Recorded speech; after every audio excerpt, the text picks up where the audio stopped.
Good morning, everyone. Welcome to another episode of the Real Wealth Solutions podcast. I'm Darren Light, along with my co-host and partner, Greg Scully.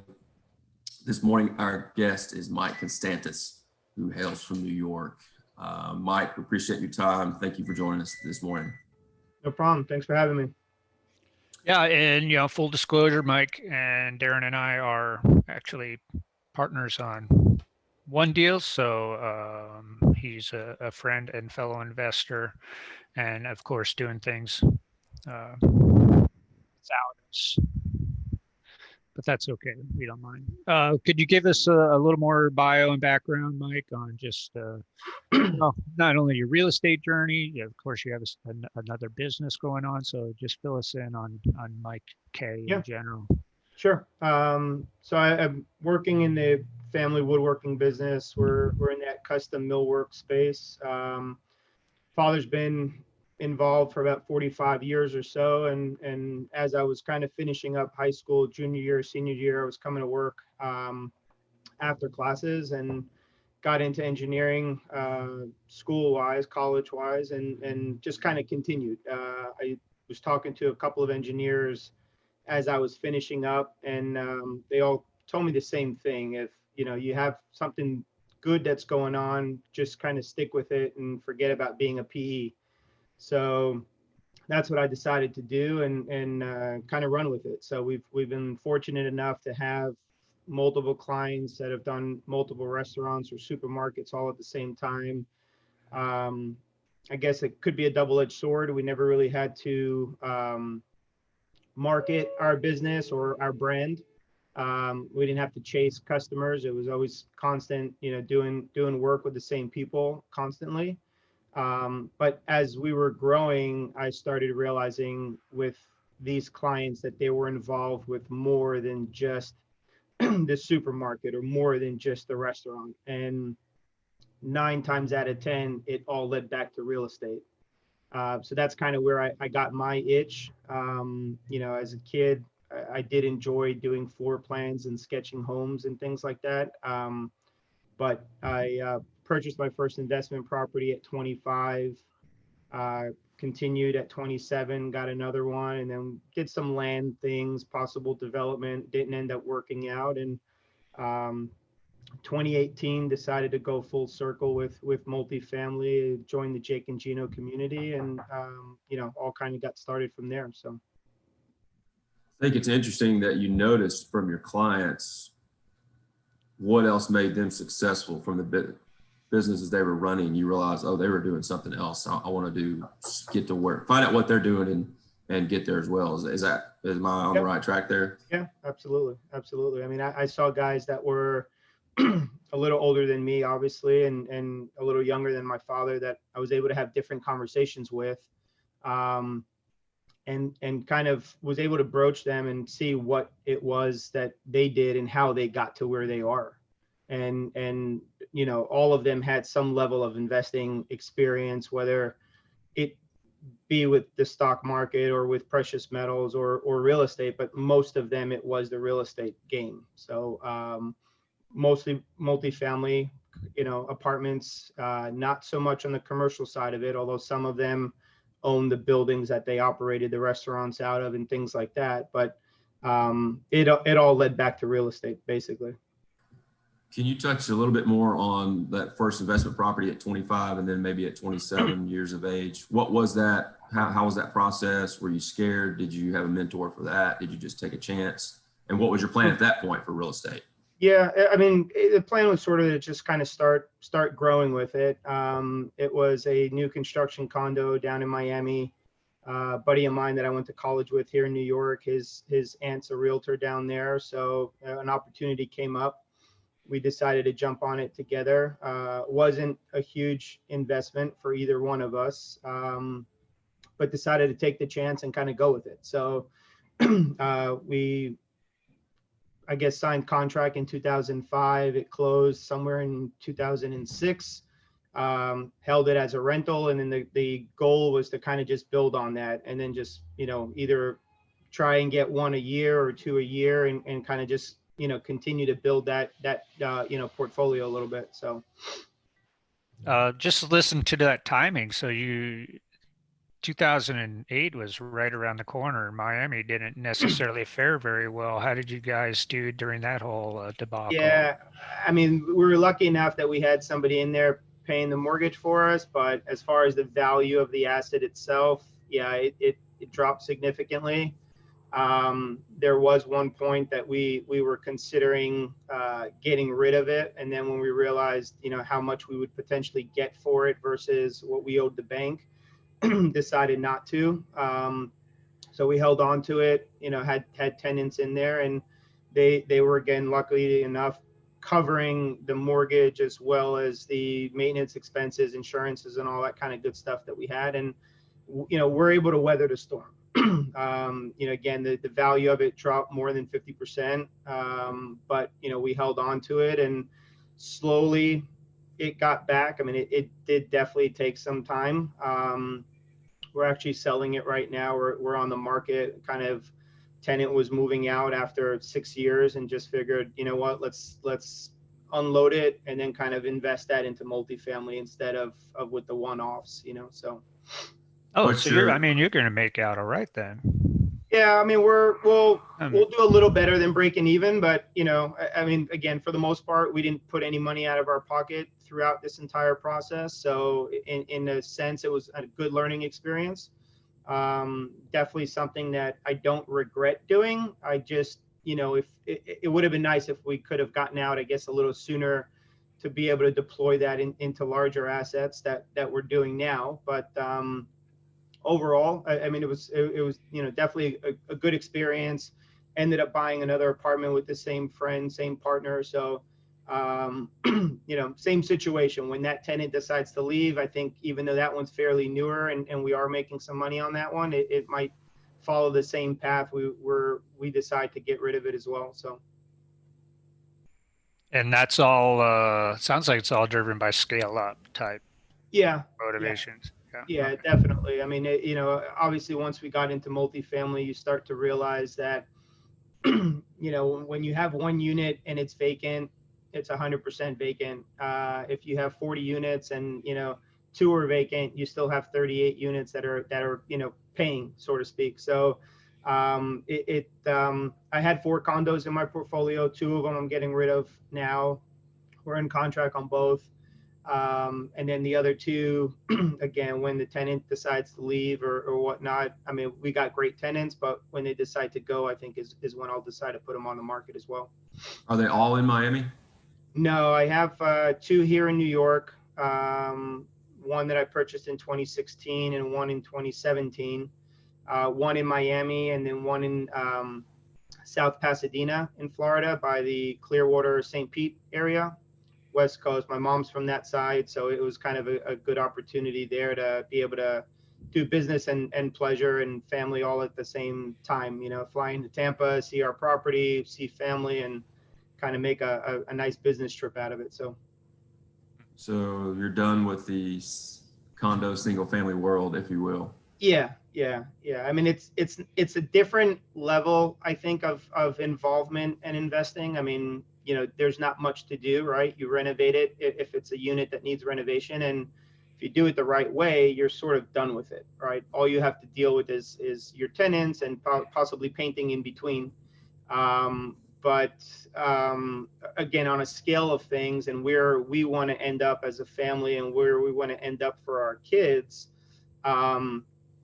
doing the one-offs, it's just between qualifying for mortgages, getting those loans, and then back to a tenant leaving or not leaving, and having it vacant for a couple months. I mean, any profit that you make, if a tenant leaves and you don't have one lined up right away, you're spending money on unit turns, you're spending money on broker fees, and next thing you know, your profit for that entire year is kind of wiped out anyway. Yeah, Yeah, everything I lived that. Yeah. everything you just described is very transactional, which really just kind of leads us into what one of the things we want to touch on today is the scalability. And I guess at that point, over the last few years, you realize, we can't keep doing it this way because it is so transactional and just labor intensive, mentally, physically, whatever that looks like. You want to tell us about maybe your, unless Greg has another question, you want to tell us maybe about your first multifamily project? Sure. Well, yeah. Oh, well, you said No. if I have another question, so Sorry. Go I'm gonna ahead. dive right in. You left the door open for me, man. I was just curious because the family business, 45 years running. I mean, so your dad, your family have seen a lot of cycles over a run like that. Mhm. Just wondering, what his observations are with the current pandemic. This is October, whatever, 19th, 2020. Clearly, none of us have seen anything like this, but from somebody that has been in an industry for that long, has he provided any, words of wisdom, insight that have kind of stuck with you? Yeah, I mean, in I guess in different aspects of my journey and my life, so to speak. I mean, again, he immigrated from Greece here 40 something years ago with, it's typical story, $7 in my pocket, shoes that were 40 years old or whatnot. And I think going back to the type of business that he was able to build with the type of clients, those previous cycles, we really weren't affected by them. And what I mean by that is, one, we were in more of the commercial space. So this is kind of the first heavy issue, so to speak, that has affected the commercial space, primarily restaurants that we do, to a point where the majority of my clients are still kind of closed. Those that are open, here in New York at 25% capacity indoor just started 2.5 weeks ago. Outdoor seating has been open for those that have that outdoor seating space, but you're still kind of limited, right? So we didn't really have those ups and downs. It was pretty consistent. When we were a little slow, we had a few clients that we were able to call and reach out to and say, hey, we're a little slow. Do you have anything for us to do? And they would find work for us. It would be whether it's, touch up work, refinishing work in a restaurant, a supermarket, some of the office buildings that they were, planning on doing just weren't ready 100%. We would go in and kind of fill those voids with things like that. He definitely sees things being a little bit more of a struggle from here on out, I feel like, until we get over that hump. And even then, with office space not being as important as people may think, or the restaurant space, I think it's more of that psychological thing here in New York. I mean, I know in other states, obviously, it's been a little different. But with the way that we were shut down here for 3 months, I mean, we can't even sit for 2 weeks straight without like itching to come back to work, let alone 3 months of sitting there twiddling your thumbs, doing absolutely nothing. So it's tough to see that. And I think he understands now why I've done what I've done as far as the investing side of it. It's not his cup of tea. He doesn't want to deal with tenants. He doesn't want to be involved, and this is what he knows. This is what he's been doing for so long. So he wants to stay in that industry. But he definitely sees a change, and that was sort of, going backwards a little bit. That was sort of kind of what led me to wanting to get into real estate, is to have that supplemental income in case something like this did happen. Not a pandemic, but in case the business got slow for a little bit, at least there was some income coming in from other sources where I wasn't so stressed or so reliant on the income from the woodworking business, and thankfully, we've been able to, build up a small portfolio. We're not where we want to be right now. But I think in the next, 3 to 4 years, we could, possibly be there. And I'm very grateful that my wife was in the real estate industry as well, not as an owner operator, but doing title and settlement work. So she's all in 100%.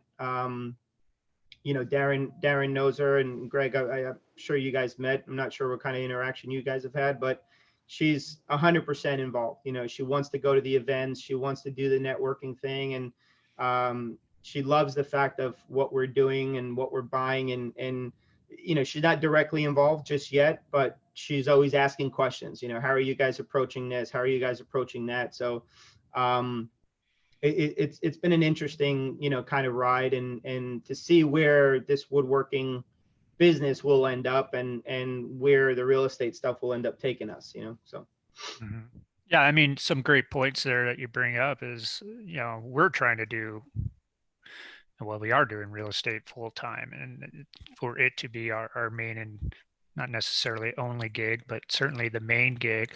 But you know, you brought up just having real estate provide some supplemental income, not only just for some basic security, but if you just want to do this a little bit, man, it can be your vacation fund. It can be your college kids fund if you get started early enough. It doesn't necessarily have to be the holy grail of your income. A lot of people enjoy what they're doing. Yep. But yeah, the diversification side of it. Because yeah, you know, you've got your business that is, it's not something that you can digitize and start selling online necessarily. You know, you're kind of rooted in a community, whereas the real estate, I know you're operating in how many different states now, or do you? Including the condos and the partnership with you guys, 4. So Yeah, it'd be hard to open a mill shop in 4 different markets and be successful at it. Sure. Yeah. And you know, and that's you know, part of doing this. So, you know, back to what you were saying about loving what you do, and I enjoy it. I enjoy every minute of it. My clients are great. I think the part of it that's been a little frustrating is, you know, obviously with things changing with the pandemic, you're not doing as much. People are either not opening restaurants, or they're not spending as much to renovate or build out spaces. So, you know, you kind of have to reinvent yourself with what you're doing, because now our sales on the restaurant side are getting less, and we're actually seeing more residential work, which is not typical for us. You know, it's not something that we chase. It's something that, you know, gratefully has fell into our laps. And I've noticed I don't enjoy the residential work as much as I do the commercial. It's just a different level of pressure, different level of execution. And it, you know, it's a lot easier for me to say that, hey, I've done this restaurant, and chances are you guys have heard of it, whether you've come to New York. You know, they have locations in Chicago, LA, Vegas, or telling you that I've done, you know, Darren Light's Kitchen that you probably never will see, right? So it's just a different level of excitement, so to speak. You know, we've done projects where they're preparing for an opening night party, and you got people like, you know, Katie Holmes, Sofia Vergara walking in on one door, and we're out the other door trying to hang some final shelves so we can get out the door because they're getting ready for a big party, right? So just completely different types of work, you know. Interesting. I could have a worthy kitchen, man. I'm just saying. I mean, you know. Not saying that you can, but chances are it's not going to be out He there. could use your services. I have seen D-Light's Kitchen. And, you know, it's kind of a time capsule. And when you're saying that, in my mind, as a house flipper, I'm thinking, oh yeah, you've got Joe Blow. Well, not necessarily house flipping, but remodeling projects. You've got Joe Blow standing over you, watching every move you make when you're in that single family space doing that type of work. I can only imagine. Yeah. So let's go back now to, I'm going to close the door on Greg just for this moment. That's fine. I'll take a break. What was your first multifamily property? How'd you get into it? You don't have to get too deep into particulars on numbers or anything like that. And then maybe a little bit about the partnership, how that came about. How'd that happen, if you don't mind? So the first one that we closed was this past January. It was a 42 unit in South Indiana. And the way that we kind of found it was sort of on a whim. You know, I had gone to networking event that Jake and Gino had in Jacksonville the year prior. And I met a guy from New York. Me and my wife were there, said hello, and that was kind of it. We didn't really interact too much during the networking event. Happened to be on a flight, the same plane on the ride home, and realized he was in Long Island. I was in Bayside at the time. And then we ended up scheduling a call, just started kind of talking with one another, and decided to make a trip out of going to Louisville and going to South Indiana and kind of checking out the market itself. And we booked our flights. Property ended up coming online about a week or two before we headed over there. So we said, okay, we were actually meeting with the listing agent and weren't necessarily thinking of South Indiana as our market, but he kind of told us, like, just go check it out. It's a 5-minute drive from where we were. See what you think and take it from there. And that's pretty much what we did. We drove it, we looked at it from outside, started getting the financials, going through that stuff, and realized that, okay, this is something that we'd like to take a stab at. And we started preparing the LOI. At that same token, that was August of 2019. I was getting ready to go with my family to Greece for the first time in 14 years. So it was like, okay, I'm going to be 7 hours away. 7 hours time difference. Who can I bring in to help you, Gwaith, to underwrite this thing and to kind of do a little bit of my legwork while I was gone. And I had met my partner Darren at another Jake and Gino event as well. So, we reached out to him, shared some details with him. He decided to join the team. And then we also got Chris Weiser on board, who was also another Jake and Gino, community member. And, 7 hours ahead, we were kind of doing phone calls, text messages. I was, downstairs in the hotel at 10, 11 o'clock at night on phone calls with these guys. And, ended up locking up contracts, started due diligence when we got back, and finally took it home January of this year. So yeah, power of partnerships, no matter how you met them, is what stands out to me there. And the fact that maybe that wasn't where you had planned on investing, but you do have and did have some real estate experience anyway. And I think that's the thing for Greg and I, is that we realize now with our experience and what we've done, we're able to go to other markets and look at opportunity. If you have someone there that you can depend on and trust, then it can possibly work. So we're not so, I don't know if scared is the word, or we're more open to doing business elsewhere. As you said, you're in 4 states now anyway, so no big deal. Well, and also, you got on a plane and did a market tour. Yeah. So That's huge. I've done that multiple times. I don't know if I'd be comfortable in a deal not going to the market and actually looking at the complex. Plenty of people do, but and the networking side of it. Being able to be comfortable with the market so that you can sleep at night. That's why I like to look at them. It's a very personal thing. And then, the networking thing. Yeah, man, if you don't get out of your house, you might not ever find that potential partner to work with. And the Jake and Gino events, we've been to those. We've been to multiple other events, and I just really encourage people to seek those out. Very low barrier to entry. Might be $100 or something for a 3-day conference. Just go talk to people. Yeah, and that's for me and my wife, that's not something that is normal for us. It's out of our comfort zone. We're not the most social butterfly type people, and sake bomb. Yeah, when you do sake bombs and you get to know people and you definitely start opening up a lot more. I guess as I get older, the remembering those conversations is a little bit tougher.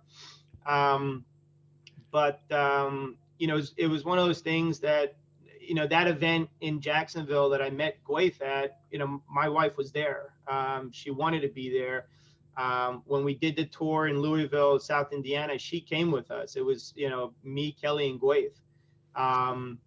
We stayed there for, I want to say it was about 3 days, drove around the town basically one day, 6 hours. We toured all of Louisville, all of South Indiana, and then, parked the car and said, all right, let's get out of the car and just start moving. And we started kind of walking around and getting into the night scene a little bit, but, visited the different restaurants, the different bars, what kind of people are there and whatnot. And it was something that, our other two partners didn't end up doing that.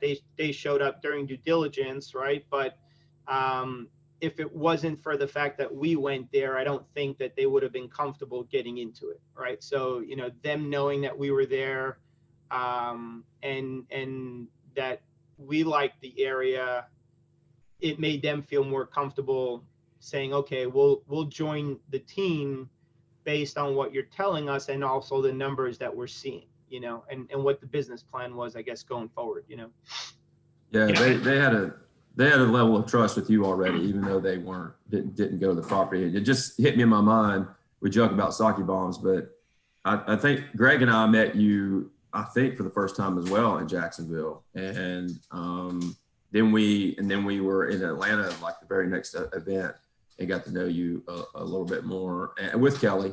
Yep. And I think that led to our deal together, which was our 49, the second one shortly thereafter. Yep. Yeah. So that was our second one that, me and Kelly were involved with. And I know Gwaith is involved in that one on a small role as well. But yeah, that was the second one that we got involved with. So. Yeah. And it just proves, hey, I've done this one. Now I'm going to go do another one with, may not be the exact same group of people, but they could be one common bond or thread or partner in a potential opportunity. So that can go a long way. Yeah, totally. And I mean, even prior to that, we did invest in some limited partnership stuff as well, right? So we were able to kind of get a little bit of that experience and get exposed to that stuff. We got into 3 deals as limited partners prior. One of them being with Gwaith as a co-sponsor, but seeing how the different teams operate, how they report things differently, level of communication, was just a great learning experience for us moving forward on, how we want to do things if we go the route of syndication, which for the project that we're working on now, we are. But, you got a little bit of a taste of, how much reporting is too much reporting or how much is not enough, what kind of communication that you think your investors are going to want to deal with or that you're comfortable with, and you go at it that route. And you kind of just learn. I don't want to say learn as you go, but you continue to tweak the system and your process as things come up a little bit, and you have to be able to pivot if you need to in order to do things slightly better or perform a little bit better. And it's learning from everybody, including yourselves. It's been a great tool for us to be able to propel what we want to do. So. Mm-hmm. So yeah, I mean, now you're scaling up. Like I said, this latest project is triple digits, almost 200 units. Yeah. And it is a syndication. So some people, I don't know, there's some aspect to people new in this industry to jump right into doing syndications. And knowing what I know about them now, I wouldn't recommend it. I mean, we've doing one now, but we're similar in our journey a little bit. I did some limited stuff myself, have a couple of JV projects under our belt, surround ourselves with people that know what the hell they're doing and try and pay attention. But that was part of your scaling up. Whether was it purposeful that like you're like, hey, let's do some limited partner deals, learn the ropes, or was that more of a I need some capital to start working for me, and this will give me, a behind the screen look. Or was that all part of the master plan to get to your end goal? I'd say a little bit of both. So, a little bit of it was, learning from other people that have been there and done that. Some of it was, you have a bad day at work and you go to one of these kind of conferences and you meet a group of people and whether they have a coaching program or, ways to invest, you kind of start exploring that because of the bad day at work. Right. So, we've done other educational platforms before that was basically in my mind an expensive learning lesson. We ended up going to another conference, a Bigger Pockets meetup that Jake and Gina were at, as was Josh and Dylan, and that's kind of how we got the ball rolling with joining the community and that conversation going. But I think our process was, let's get on the limited partner side. Let's kind of see how it's done, learn a little bit of it, because prior to that, everything that I did was specifically either condos, single family, and even some land transactions.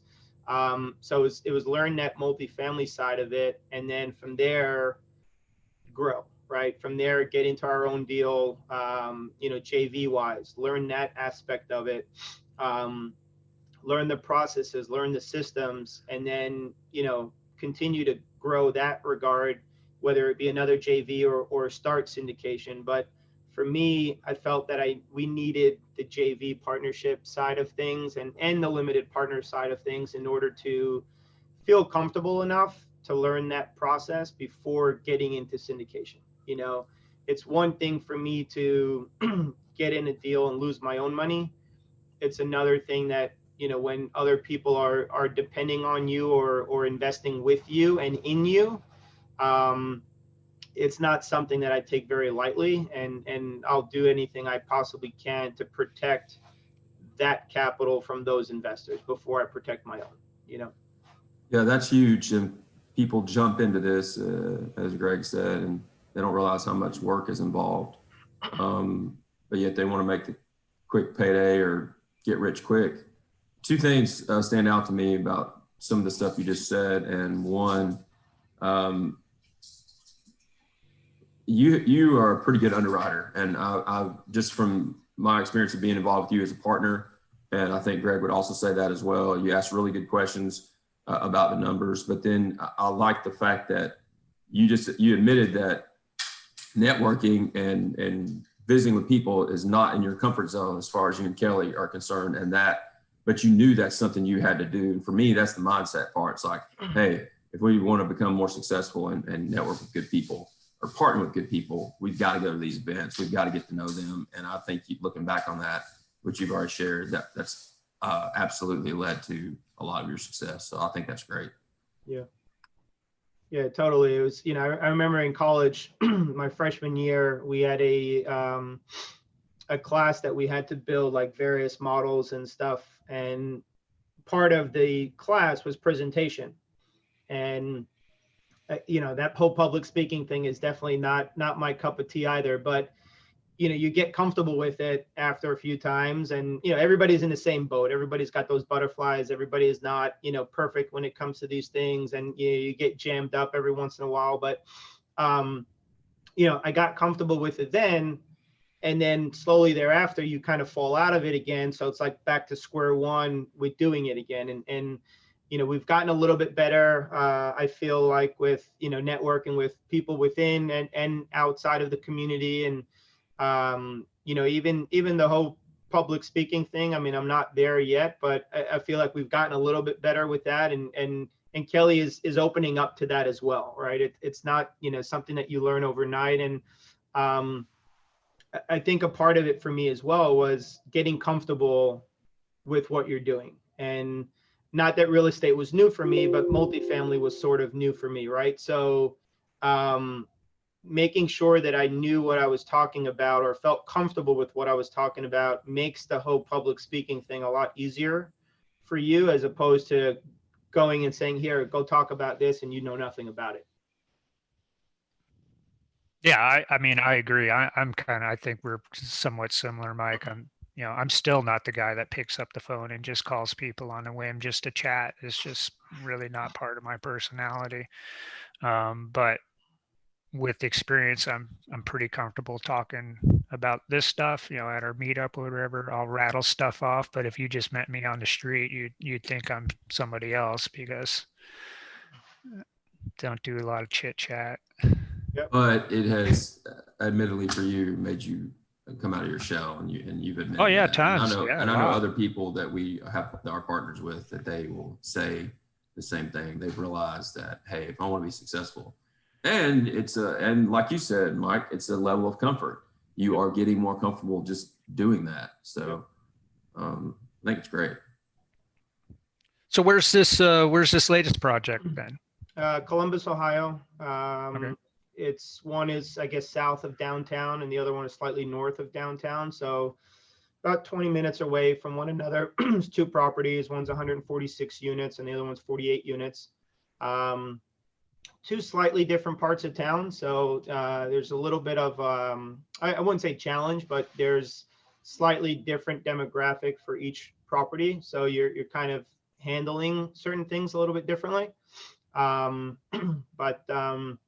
We were introduced to our partners in that deal through our lender that we did the South Indiana deal with. And he had introduced us thinking that,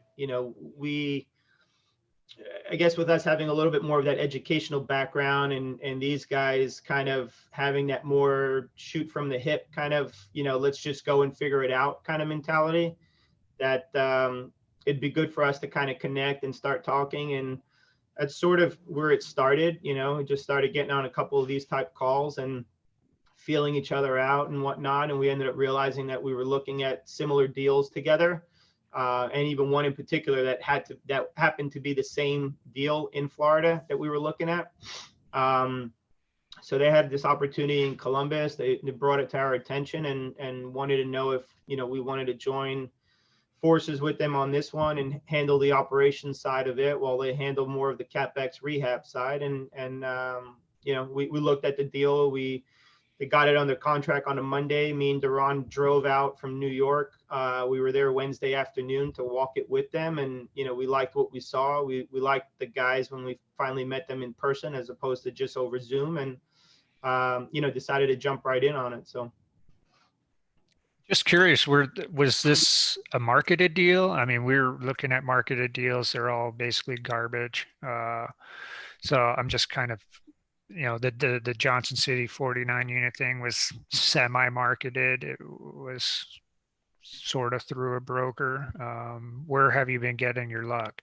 Not luck. Where have you been getting your projects? Yeah, so this one in particular was marketed. There was a wholesaler also involved that our other partners had previous relationships with. So that's how, they were able to kind of get it and negotiated a good price through the wholesaler. It again was marketed. Most of our stuff is coming from market. We haven't really gotten too much off market things. I mean, here and there, but nothing that has really kind of stood out for us to get involved with. We've reached out to a few brokers that we've worked with in the past and have kind of given them what we're looking for criteria wise and size wise and things like that. And they're doing some of the legwork for us with finding some opportunities and whatnot. And it's led to some underwriting. It's led to some offers, but nothing else concrete just yet. So.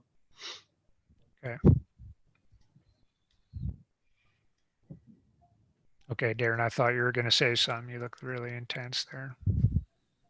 No, I think one thing comes to mind quickly.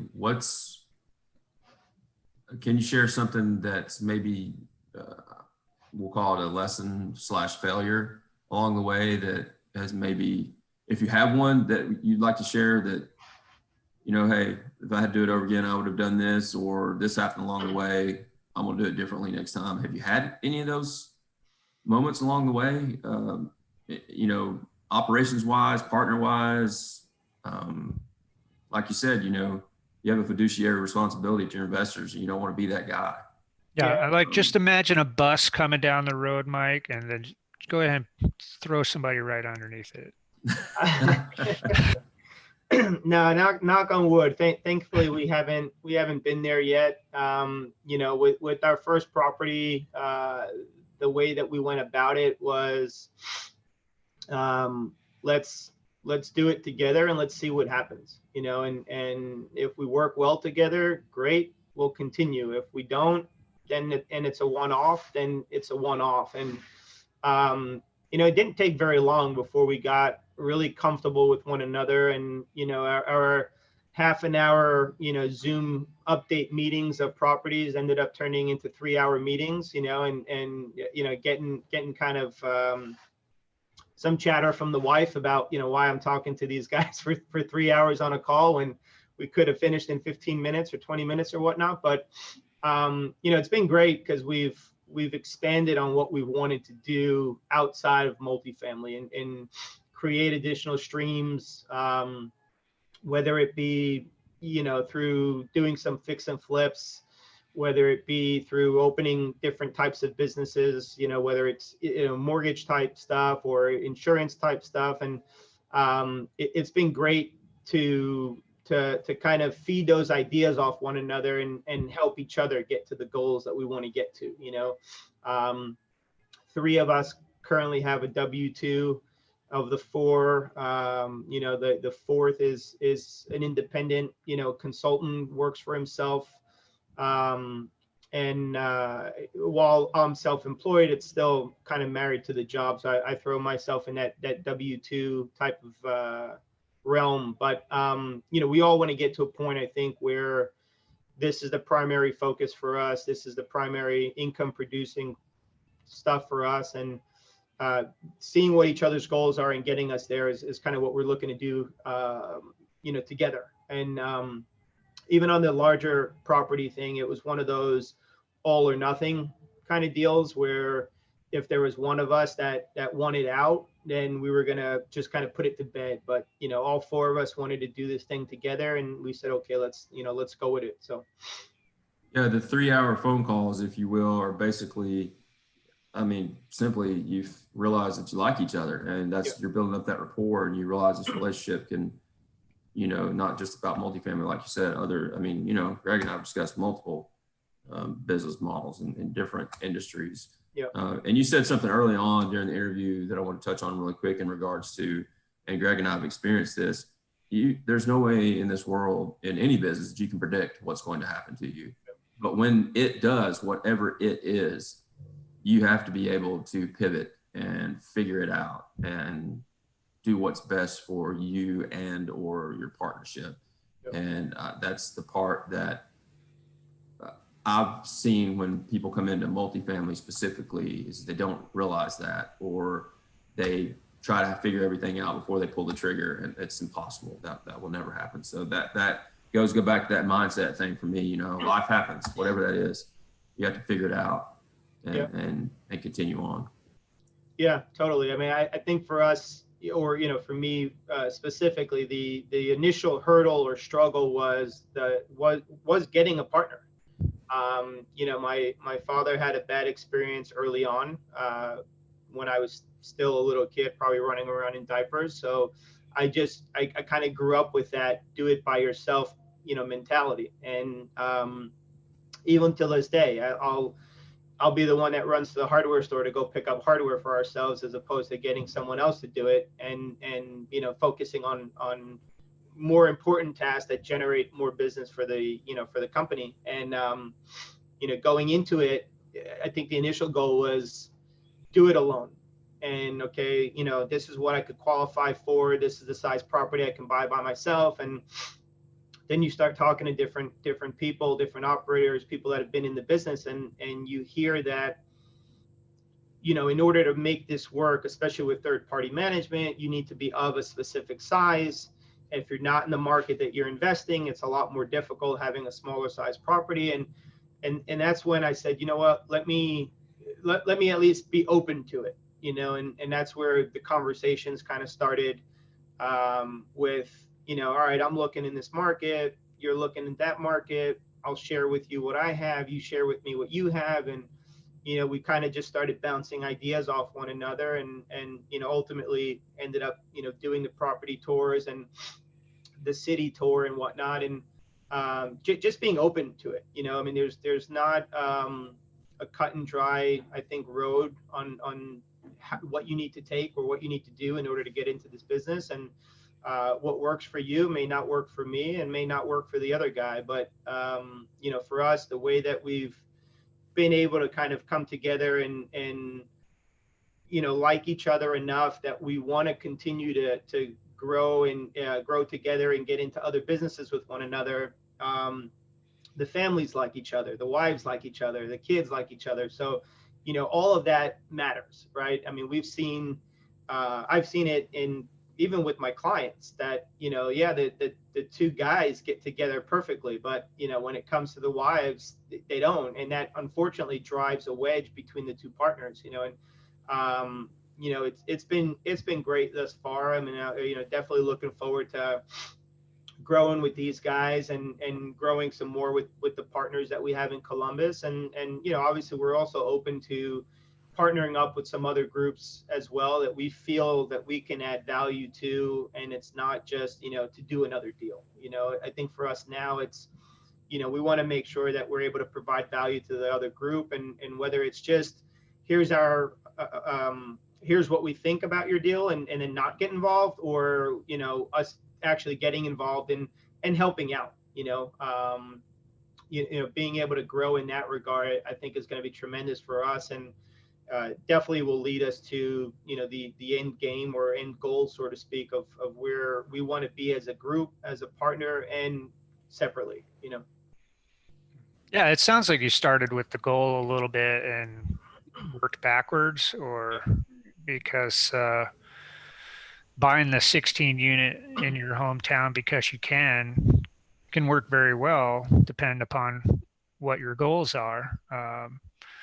Because it may be that you've still got kids that are in preschool and you're going to be in this community for 20 years, and that will end up being some kind of college fund when you sell when they're 16 or something.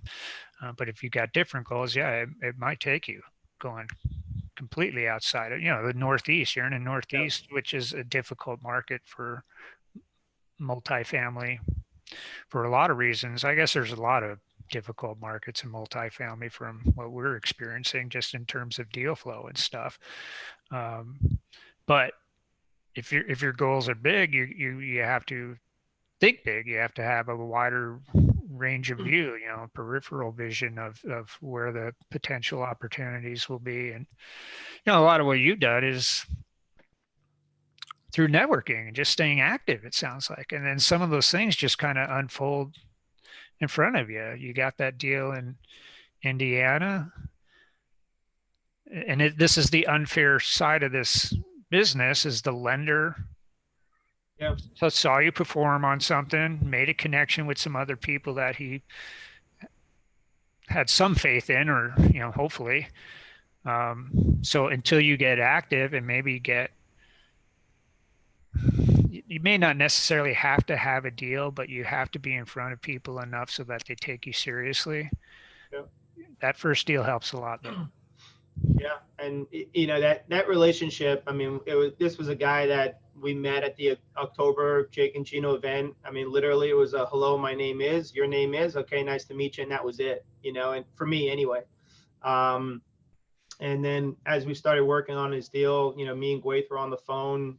We also had the lender on the line. He put us on hold, and my 40th birthday was this February. So we were kind of talking about the fact that we were going to Barbados, and I was trying to convince Gwaith to come with his wife and whatnot. And, the lender got back on the line and heard what we were talking about, and just say, oh, who's going where, what, and I said, hey, join us, come out.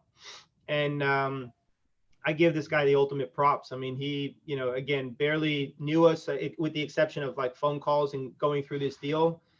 Got on a plane, came down and to spend 5 days with a group that he literally barely knew, 9 of us. He doesn't like the sun, he doesn't drink, and he's in Barbados, 85, 90-degree weather, and it was purely networking. I mean, it was great, and I give the guy a lot of props for doing that, Right on. That's awesome. I love that.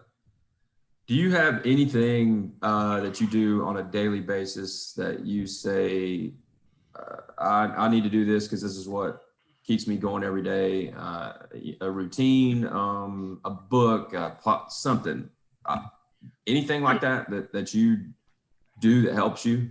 I mean, I wouldn't necessarily call it a routine. I mean, I do it consistently. I just feel that it's not structured, so to speak. I try on the commute to and from work to get as many, either book or podcast stuff done as much as I can. Started focusing a little bit more on health now that, I am 40 and have young kids, and It's all over, dude. it's all over. It's all downhill. And no sudden movements. I know that specifically for the back for sure.